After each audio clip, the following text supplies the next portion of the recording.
దీని ముందు 2018లో విజయవాడకు వచ్చాం. ఆ తర్వాత మళ్ళీ ఇప్పుడు సత్యం సుందరం సినిమాకి చాలా బాగా రెస్పాన్స్ వచ్చింది. ఫస్ట్ నేను అనింది, ఎందుకు రిలీజ్ చేస్తున్నారు తెలుగులో, ఇలాంటి సినిమా చూస్తారా, ఫైట్ లేదు, సాంగ్స్ లేదు, డ్యాన్స్ లేదు అని చెప్పాను. అప్పుడు no this is very beautiful cinema, దీని ముందు తెలుగులో కె విశ్వనాథ్ గారు చేసిన సినిమా లాగా ఉంది అని చెప్పారు. సో అలాగే ఇప్పుడు థియేటర్లో సింపుల్ మూమెంట్స్, ఎంత పెద్ద మాస్ మూమెంట్స్ ఏం లేదు, బట్ సింపుల్ లైఫ్లో నుంచి బ్యూటిఫుల్ ఫ్రెండ్షిప్ గురించి మూమెంట్స్, అన్కండిషనల్ లవ్ గురించి మూమెంట్స్ వస్తున్నప్పుడు యూనో పీపుల్ ఆర్ ఎంజాయింగ్. డెఫినెట్గా అబౌవ్ 30కి నచ్చుతుందని నాకు నమ్మకం ఉంది, బట్ బిలో 30 కూడా నచ్చుతుంది. They are going and watching the film and saying next మా అమ్మ తీసుకెళ్ళిపోతున్నాను సినిమాకి అని చెప్తున్నారు. చాలా రోజుల తర్వాత ఇలాంటి సినిమా చూస్తున్నాను అని చెప్తున్నారు.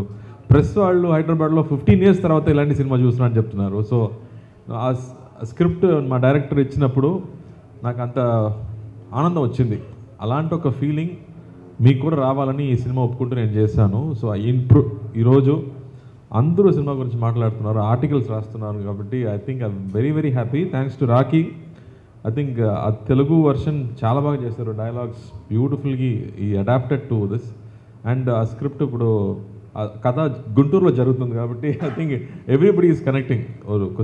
చిన్న పల్లెటూరుకి వెళ్ళడం అనేది ఒక బ్యూటిఫుల్ ఫీలింగ్ అందరికీ. నాకు కూడా అది సమ్మర్ హాలిడేస్లో అలాగే జరిగింది. So I personally connected and everybody is personally connecting. యూఎస్లో ఉన్నవాళ్ళు, దుబాయ్లో ఉన్న వాళ్ళకి ఇంకా నచ్చుతుంది.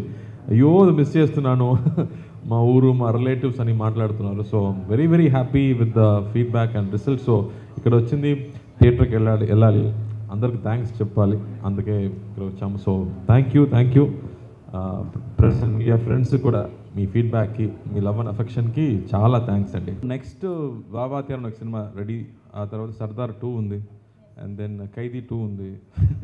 సో ఢిల్లీ, అదే మళ్ళీ బిర్యానీ తినాలి.